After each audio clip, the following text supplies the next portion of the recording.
começando mais um panorama de mercado para te ajudar aí nas suas tomadas de decisão, chamando sempre nossos parceiros aqui da Coopermota e da Stonex, chamando inicialmente então a nossa coordenadora de comercialização de grãos aqui da Coopermota, a Sônia Trovo. Olá, Sônia. Bom dia, Vanessa. Bom dia novamente aos nossos cooperados, clientes, enfim, a toda a família Coopermota. E continuando também a nossa parceria sempre com a Stonex, a gente chama também para compor a nossa bancada Fábio Cruz. Olá, Fábio. Bom dia, Vanessa, Sônia, Coopermota, cooperados, parceiros. Vamos lá para mais um dia de mercado. É isso aí. Já vamos começar as nossas análises, então, dos nossos mercados da soja no mercado internacional, falando, então, um pouco sobre as expectativas de políticas favoráveis para o setor, para o produtor americano, né, Fábio?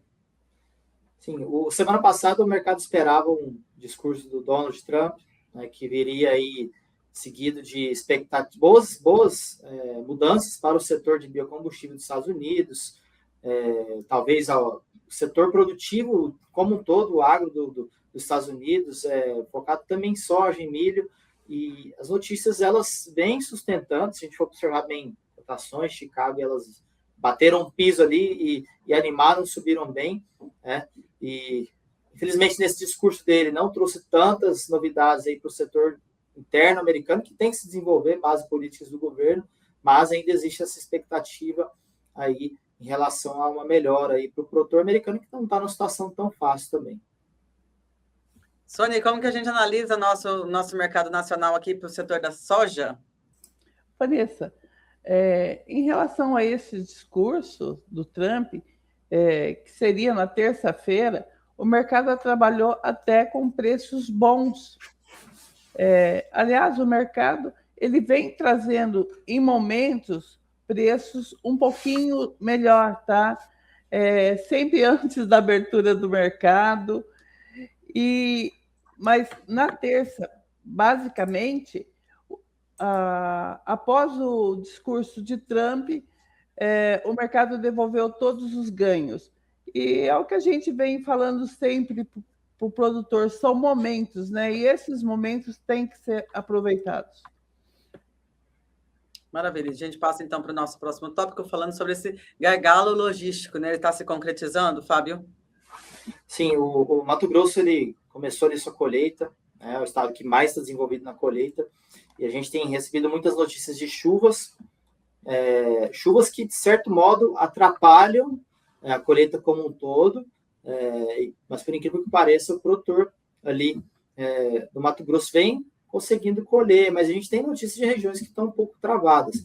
Isso pode, às vezes, não gerar um gargalo, vamos dizer assim, na colheita, mas você acaba colhendo grãos mais úmidos, né? Você precisa de um tempo maior no armazém para secar esses grãos. Então, toda a logística que se contrata, ela tem um efeito, às vezes não naquele momento, mas ela tem um efeito ali em cadeia, que a gente pode observar que estão colhendo bem, acima da média do ano passado, mas são colheitas em meio a chuvas, né? Em meio à umidade. Então, pode ter um efeito aí em algum momento, pensando em logística. Uhum. Sônia, e essa questão de logística é um problema mesmo do Brasil, né? É um problema que vem se prolongando ao longo dos tempos, e aqui na nossa região, pelo menos, a gente não tem tantos problemas no que se refere à logística, né? Vanessa, mas a gente tem a questão do frete. Nota-se este ano que o frete ele não caiu tanto na entre-safra. Nós tivemos um final de ano, né, com vendas, e os fretes, é lógico, eles diminuíram o valor, mas eles meio que mantiveram bem acima do patamar de 2024, 25, safra 24, 25.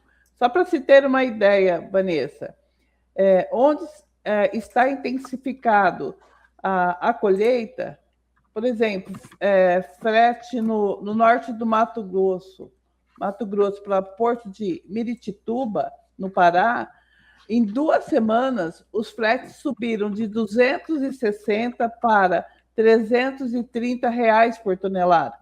Isso pode impactar os preços para o produtor. E a gente sabe, logística encarecida é outro ponto de alerta para o nosso produtor. Uhum. Ainda falando de logística, a gente participa de um grupo aí de produtores que eles estavam mostrando filas quilométricas nessa questão de logística lá na região do Pará. Isso acaba impactando para cá também, né? Sim, de certa forma, né? Tudo impacta, porque os fretes caros, não desce milho, como um todo, os caminhões daqui que sobem para fazer a safra, como um todo, Vanessa. É um complexo que está uma engrenagem, que está todo mundo ligado um ao outro, né? Isso. Tá certo. Passando para o nosso próximo tópico, eu chamo o Fábio, então, para fazer o comentário sobre a questão do clima, que continua favorável e as estimativas de produção aumentam, né, Fábio? O Brasil é um país continental, né, de tamanhos continentais, então você tem lavouras em vários desenvolvimentos, né, fases de desenvolvimento. Então, tem lavouras que ainda vão ser colhidas daqui 1 mês e meio, 2, talvez. Então, toda essa chuva, esse padrão de chuva que vem se desenhando agora, ele prejudica, sim, pode prejudicar a logística, mas ele beneficia muito também aquelas lavouras ali que estão no final do seu ciclo. Então, isso consolida cada vez mais, né? Já é quase uma certeza, praticamente, uma safra recorde no Brasil. Tem dois lados, né? O lado de boa produção para os produtores, mas aí aumento de estoque também, né, Flávia? Sônia. Isso, Vanessa. As consultorias vêm mantendo, né, a expectativa recorde, se falando entre 178 a 182 milhões de toneladas, a Conab com 176, e vale lembrar, né, que dessa safra recorde, a estimativa não, as vendas, né, dos produtores, vendas antecipadas deste ano estão em torno de 30% a 32%, contra 39% da mesma época do ano passado, tá? Isso em relação dados dessa semana passada, tá, Vanessa? E nesse mesma época, Vanessa, somando a uma média dos últimos 5 anos, nós tínhamos uma safra de 41, média dos últimos 5 anos, de 41,1%. Ou seja, é uma safra recorde com pouca venda antecipada. E os nossos estoques só aumentam, né? Tá certo. Isso também complica a questão dos preços, né, Fábio? Sim, pensando em preços, assim, tirando alguma surpresa, né? Eu sempre falo, podem ter surpresas no meio do caminho, mas se a gente for olhar para o que está consolidado, uma oferta, né, e os preços dificilmente conseguem reagir, a não ser que a gente tenha um câmbio, né, por alguma questão externa ou interna que faça ele voltar 10, 15 centavos, são coisas que não estão fora do nosso controle. É o que a gente tem noção que a oferta e demanda, ela traz poucos motivos para preços mais altos hoje. Tá certo. Vamos passar, então, para o nosso próximo tópico, analisando agora o milho, quedas no câmbio, tendo efeitos nos preços internos. Como é que estão essa realidade, Fábio?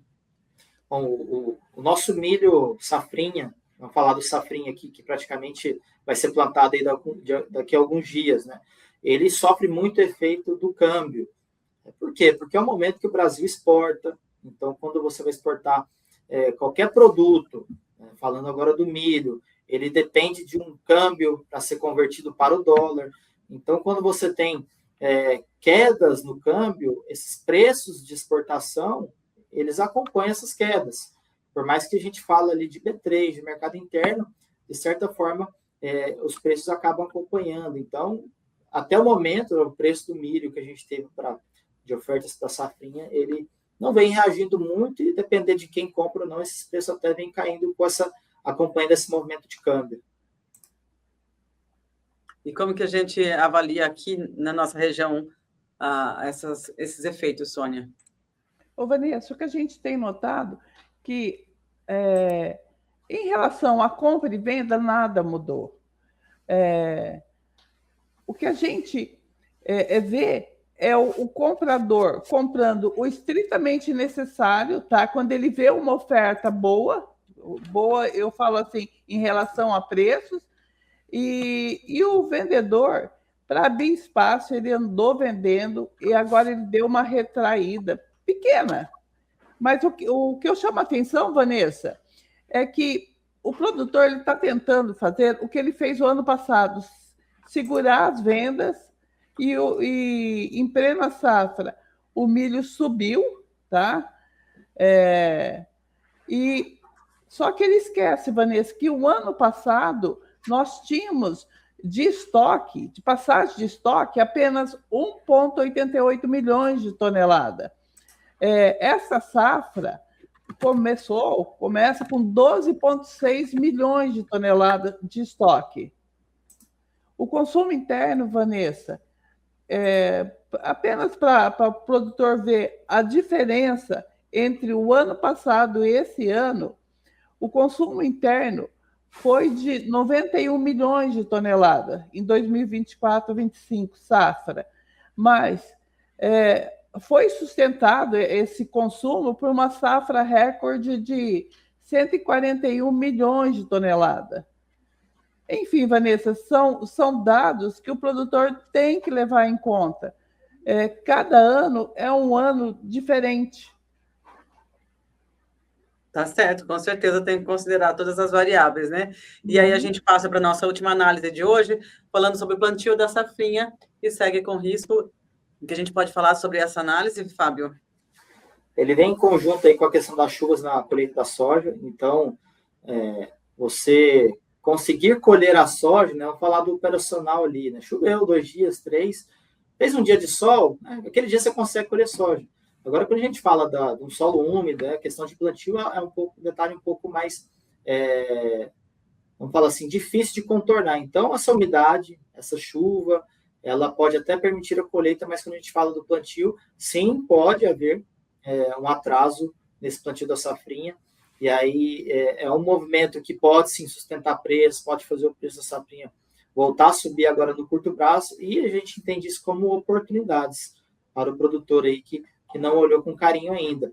Mas não é decretar uma quebra de milho safrinha. Uma quebra de milho safrinha a gente entende ali depois de março, de abril, quando as chuvas se concretizam ou não. Mas sim, é um risco adicional, né, jogar esse milho para o final da janela, boa para plantar, talvez lá na frente chove, não chove, chove menos, então são riscos adicionais que vêm sendo adicionados aí no nosso milho safrinha. E tudo isso pode trazer um efeito no curto prazo, a depender de como que vai ser feito no longo prazo, o efeito do curto prazo pode ser, sim, de acompanhar, de certa forma, essas possíveis altas. Sônia, como que a gente analisa aqui o plantio da safrinha para a nossa região, com dados dos climas, colheita e tudo mais? Vanessa, a gente sabe que a safra ela vai ser colhida mais tarde, com referência ao ano passado, né? Sim. Mas o que a gente chama atenção é que esse ano se comercializou pouco a safrinha. Então, nós vamos entrar com pouca venda. É lógico que a gente tem um espaço ainda até agosto, né, para ser comercializado. Mas, neste momento, em relação a vendas antecipadas, nós estamos com poucas vendas.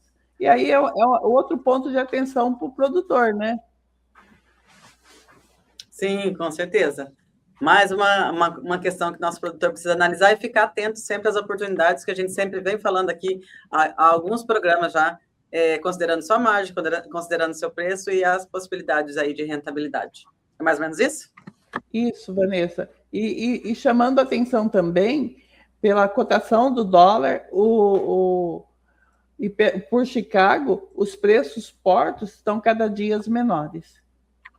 Caiu bem. É isso aí. Então, tá certo. Com isso, a gente conclui, então, o nosso panorama de mercado de hoje. Voltamos no final da semana com uma nova gravação para você. E fique conosco, que até lá a gente volta. Até mais. Tchau. Até mais. Obrigado.